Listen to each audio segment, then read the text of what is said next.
Ensuite, le frottage de la tête.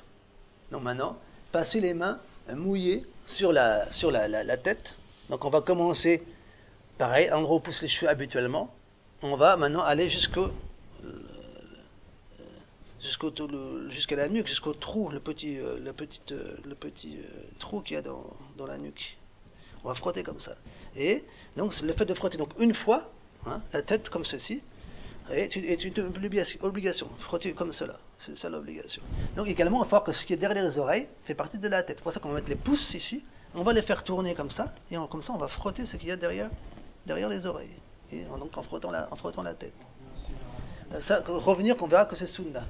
Là, pour l'instant, là, en parlant des obligations, il faut se frotter la tête, donc en fin de compte, le mieux également, c'est de commencer par l'avant et de finir par l'arrière, donc c'est ça qui est une obligation. La frotter une fois, avec les mains mouillées.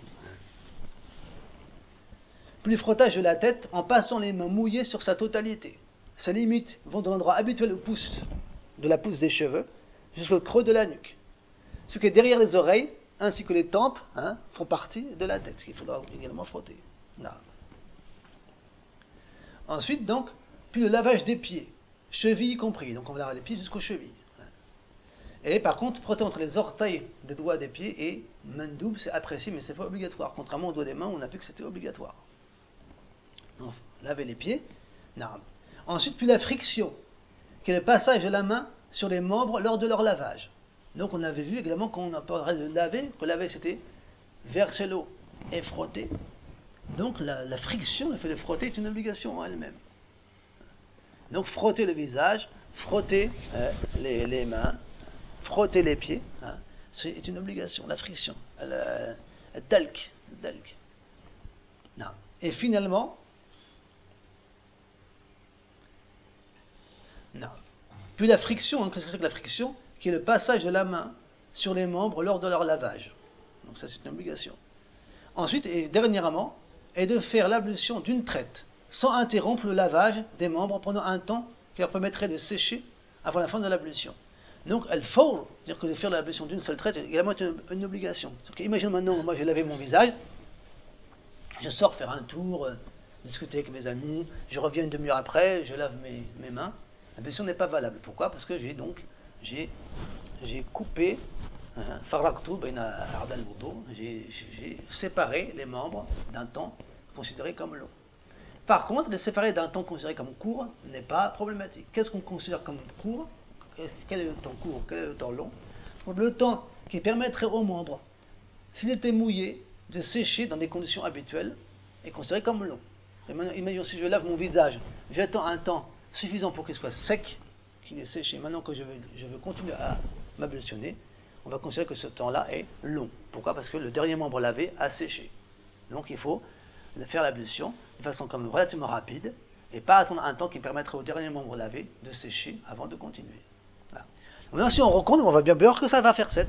L'intention, laver le visage, laver les mains, frotter la tête, laver les pieds, dalk en frottant et al-fawr en faisant ça d'une traite, ça fait bien 7 obligations.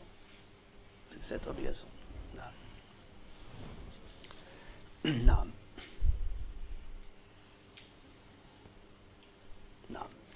Donc c'est cela les obligations de l'ablution.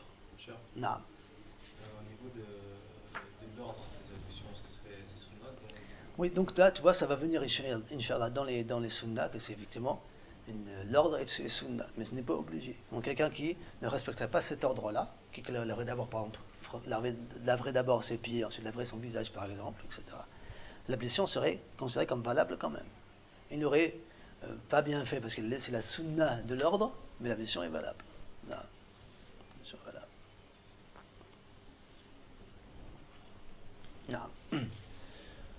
Donc pour ça, maintenant qu'on a vu les obligations, est-ce qu'il y a des questions par rapport aux obligations? Dis-moi. L'eau doit couler. Oui. Je me demandais pour le lavage des pieds, ça part-tu aux chaussettes ou la chaussure? Non. Donc il faut maintenant savoir effectivement que il y a une rukhsa, c'est-à-dire en fin de compte il y a une permission particulière qui est donnée sur le fait de pouvoir faire le mash, de pouvoir frotter sur les roufs. Le rouf qui sont donc en fin de compte des espèces de chaussons en peau cousus, qui ont la forme du pied. C'est possible, en fin de compte, lorsqu'on a fait son ablution, qu'on a lavé ses pieds, et qu'on a ensuite mis ses roufs, et qu'on a ensuite été aux toilettes, qu'on se réablutionne, dans ce cas-là, on aura simplement qu'à frotter sur les roufs avec les mains mouillées, sans avoir à relaver les pieds. Ça, c'est possible. C'est possible. Mais ça, c'est bien conditionné dans Mazhab Maliki par le fait que ce soit des chaussons qui soient en peau, cousus, hein, qui cachent les pieds jusqu'au niveau des chevilles, hein, et qui permettent de marcher avec, donc ce ne soit pas trop serré ni trop lâche, qui se permettent quand même de marcher, et qu'ils soient cousus, hein, sans trou important. C'est ça qui va permettre de frotter dessus. Par contre, frotter sur des chaussettes par exemple, n'est pas possible. Parce que donc les chaussettes, ce n'est pas de la peau, c'est pas quelque chose d'imperméable parce que la chaussette par contre l'eau va pénétrer à l'intérieur, donc c'est pas possible de faire le mastre sur des chaussettes. C'est un avis, je crois, qui est possible dans l'école de Ibn Hanbal, un imam, je crois, permet cela, mais chez les 3 autres imams, ce n'est pas possible. Et donc, chez l'imam Malik, entre autres, ce n'est pas possible. Donc, si on doit laver ses pieds. Si on veut frotter, on frottera sur des roufs, hein, et on ne frottera pas sur des chaussettes. Les roufs, souvent, ce qu'on voit les gens du tablir, souvent ils ont ça, des espèces de chaussons noirs, là, comme ça. C'est ça les roufs, ça on peut faire frotter dessus. Mais on ne peut pas frotter sur les chaussettes. Ni sur les chaussures. Non. C'est pas possible. Non. Pour le cuir chevelu, est-ce qu'il faut, comme pour la barre, faire passer. Non, tu vois, on peut dire. Non, donc on dit que le masr, donc le fait de le frotter, le masr comme ça, donc pour la tête qu'on fait également, qu'on va voir pour les sunnas pour les oreilles, parce que ce ne fait pas des sunnas qu'on n'a pas encore vu. On dit al-masrou mabniyun al-takhfif, que le masr est quelque chose de léger, c'est-à-dire qu'on ne va pas s'appliquer à vraiment tout bien frotter, etc. C'est pas vraiment, on va simplement mouiller ses mains. Et on va passer les mains mouillées sur la totalité de la tête sans chercher vraiment à vraiment tout bien mouiller, parce que c'est quelque chose qu'on va faire de façon légère. On n'a pas vraiment à faire vraiment bien attention si on a bien mouillé ou pas. Et donc simplement on mouillera ses mains, on les passera sur la totalité de la tête. C'est simplement ça qui est demandé. Voilà.